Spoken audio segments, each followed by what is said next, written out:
Alright guys, put your votes in. Batman or Catwoman, who wins? Find out at the end of the video. Hey folks, David here with a first. It is McFarlane Toys based, but we're not covering figures this time. We are covering vehicles, something that McFarlane Toys is relatively getting into the gist of becoming more frequent with. I mean, we haven't really seen them do too many at this point. This is just two of like the 4 or 5 that they really have going on in circulation right now.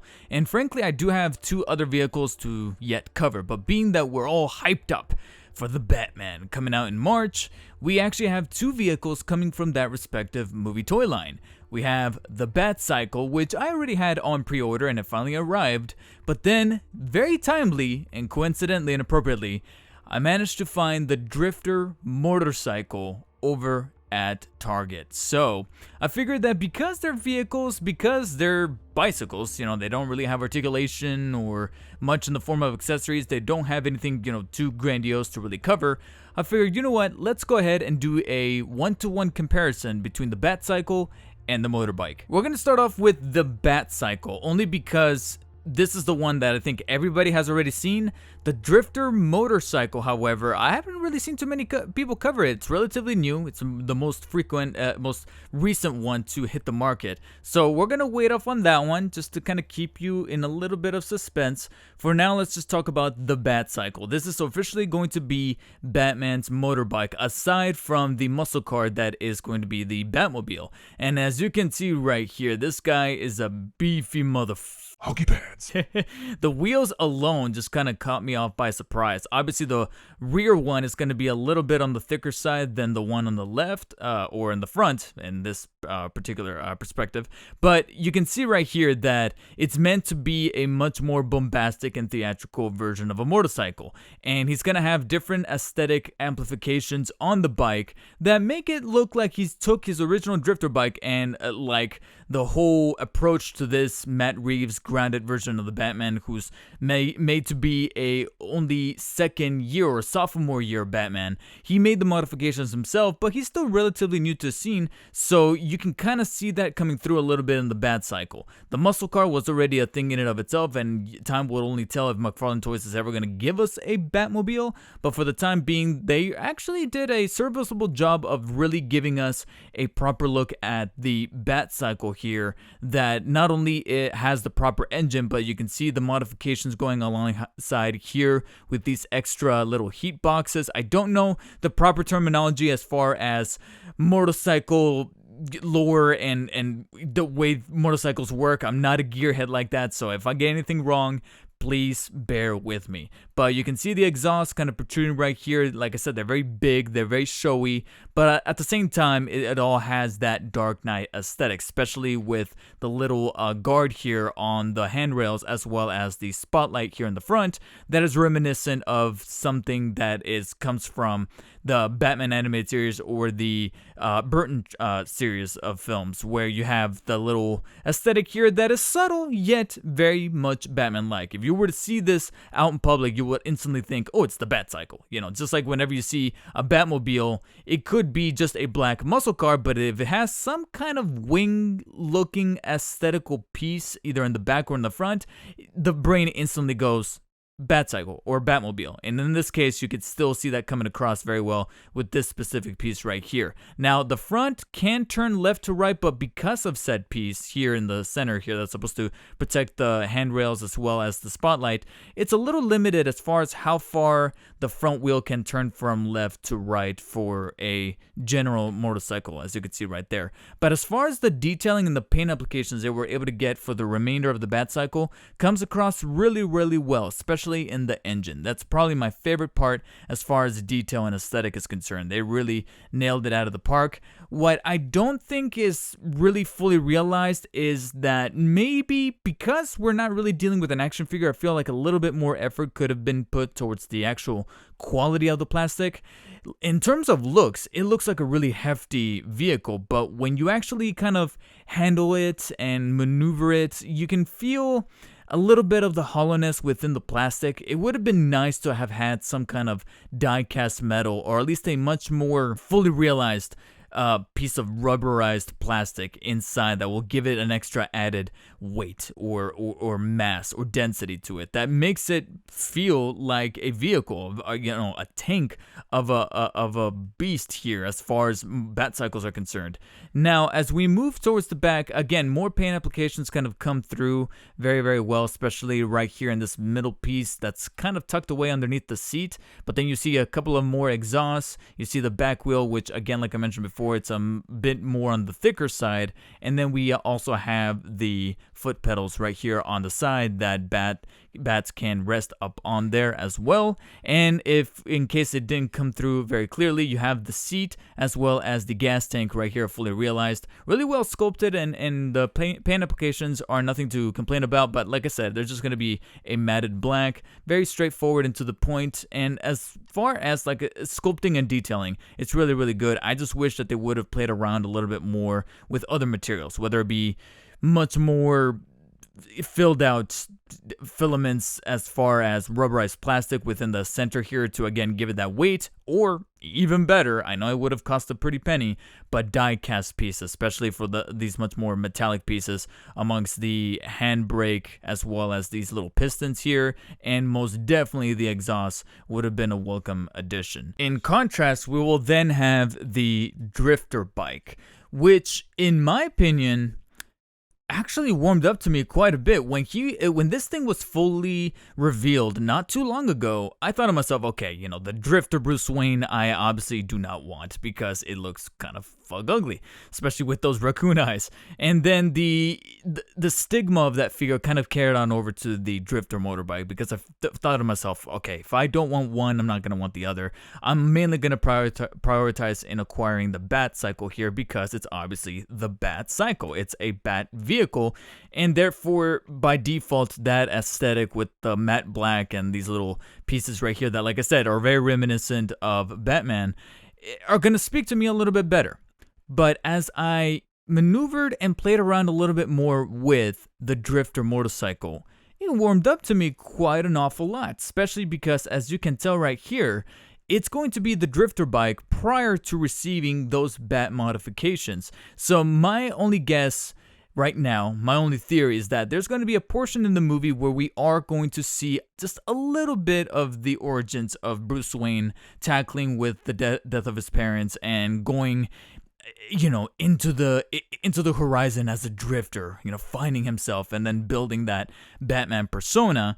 And amongst doing that, he is going to be probably crossing the country, or dare say even the world, on this bike right here. And as you can see, it's got the same kind of build quality and overall design as the Batcycle, however without those modifications, so it's a much leaner machine. You got more all-terrain like wheels here at the front and in the back. Like I said, I don't know the proper terminology for motorbikes, so forgive me if there's any gearheads watching this video and getting really frustrated with me. Please let me know in the comments if I'm getting anything wrong. If you want me to get corrected on anything, feel free to do so. I'm welcome to it. But as far as how they were able to get the paint applications done very well, they did the trick. They nailed it, because even though it doesn't have the theatrical nature of the Batcycle, you have quite an awful lot of awesome paint decals going along the engine, the pistons, the gears, the chain right here in the back that's supposed to be linked to the back wheel, as well as the wheels themselves are fully realized and sculpted with the rubber pieces here at the front. There were rubber pieces on the Batcycle as well, but the way that they feel on the drifter bike, I don't know, I kind of like a little bit better. As we kind of navigate towards the front of the drifter motorbike here, you can see there's a couple of little additional paint applications that give it much more life and much more nuance to the drifter motorbike, specifically the spotlight. Because if you look carefully, you'll notice that they went ahead and threw in a little imperfection to, again, give it personality, give it life. You see a crack right there on the spotlight, but that wasn't like because I broke my figure or anything like that. That's actually by design. So it's cool that they went ahead and threw that in to, like I said, give it a little bit of background, give it a little bit of story. And then you have much more fully realized details on the handle here, as well as the brakes and the little gears here at the top of the overall front piece that then turns the wheel, which can actually turn much more favorably to the left and to the right, as you can see right there, due to, again, not having that whole bat piece here at the front. So that's actually working in the favor of the drifter bike. Then, like I mentioned, you have quite an awful lot of detail and sculpting going along the engine with this added piece coming along right here on the bottom side of the drifter bike. And then you have the gas tank as well as the seat, which are much better realized and better painted with little scuff marks to, again, give it that little piece of life, that little bit of personality, along with the little hubcap there at the top for the tank. And then you have a brown rubberized piece for the seat, as opposed to just a straightforward black like the one on the Batcycle. So again, caught me off by surprise by how well they were able to really detail and paint the drifter bike, to the point that I actually might end up keeping it. I really wasn't thinking to myself that I was going to like this bicycle, or this motorbike, I'm sorry, but it ended up warming up to me in favor of probably having it be a really well nuanced companion piece to the Batcycle. Now, both bikes come with a set of accessories, one of which you've already been seeing throughout this entire review, which are the display stands, which I thought were going to be the same for both, but they turn out to be specific for their vehicles, so just keep that in mind. The Batcycle one is a little iffy because the pictures show it to be applied here in the center, kind of towards the middle of the Batcycle, but it doesn't really grip onto that bottom piece there. So you gotta toy around with it a little bit to make sure that it's fully balanced and flattened on the floor so that it can hold itself up, especially because of how girthy the Batcycle is to begin with.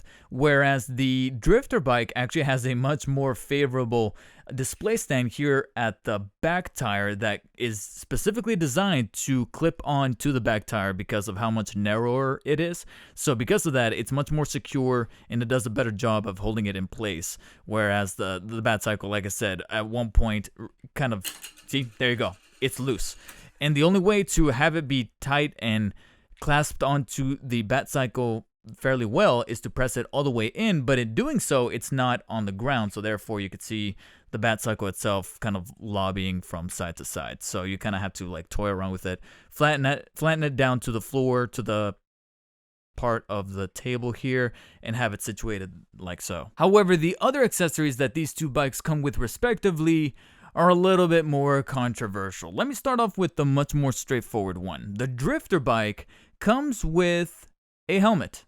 So you can see right there, it's a traditional motorcycle helmet with a visor, kind of reminiscent of, I don't know why, but for some reason, there's something about the look of this helmet that just reminds me more so of Master Chief than anything else. I don't know why. Maybe it's because I just recently played Halo Infinite that it's got me thinking of Master Chief, but it's not just a helmet, but an actual head, I speculate, considering that there is a whole peg slot right inside of the helmet itself.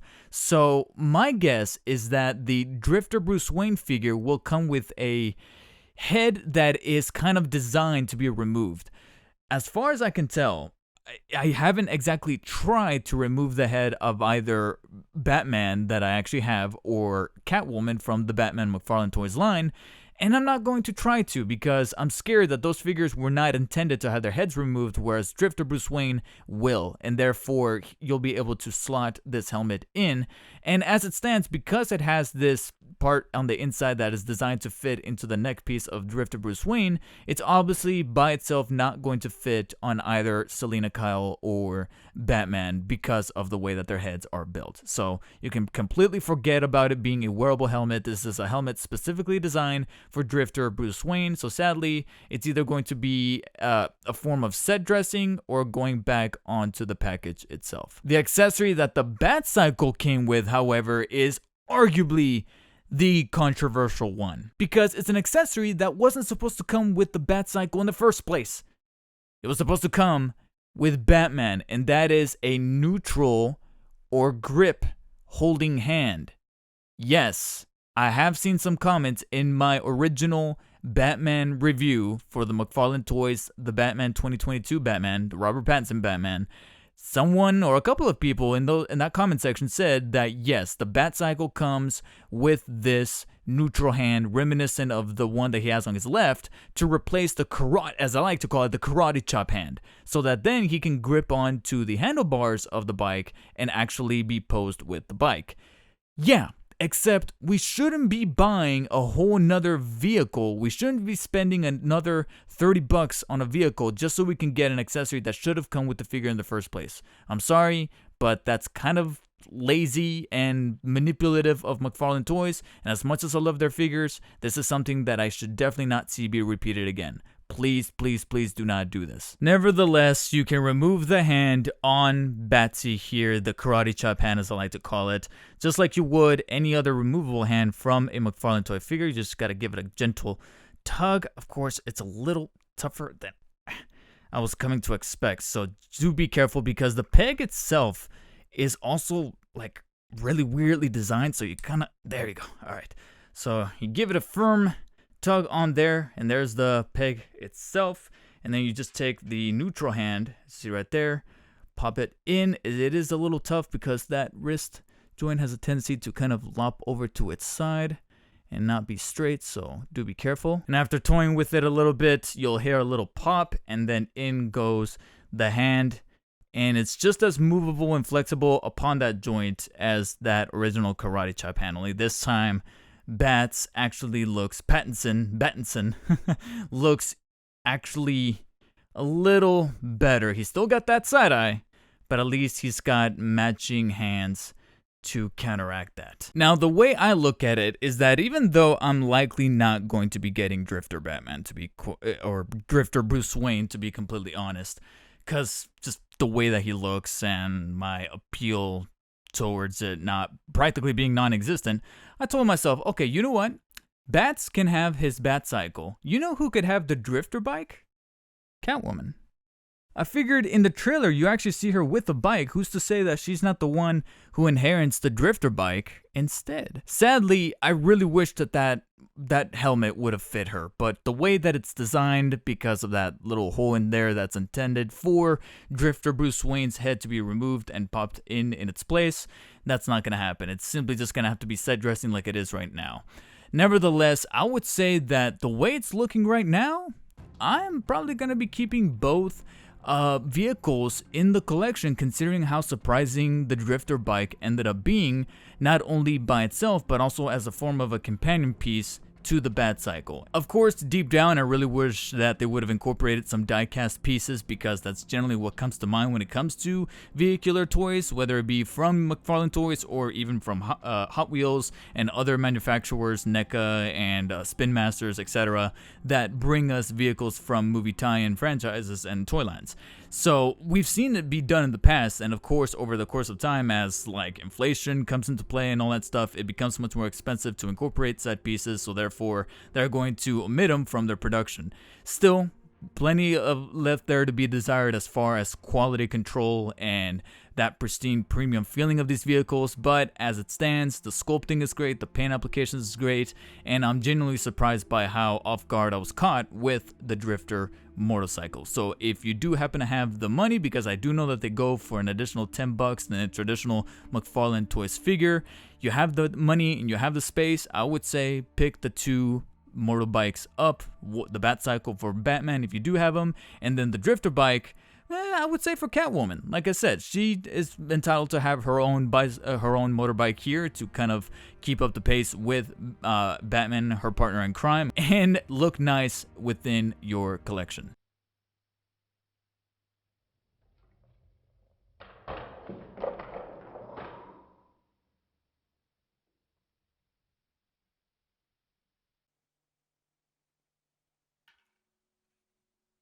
And if you want to go ahead and order your own Batcycle or Drifter motorbike, I'm going to have affiliate links in the descriptions. You guys can use those links to get your own, and it helps out the channel in the process. I would greatly appreciate that as well. Thank you guys so much for watching. Check out this other McFarlane Toy review showing up on screen right now. And as always, stay humble. See you later.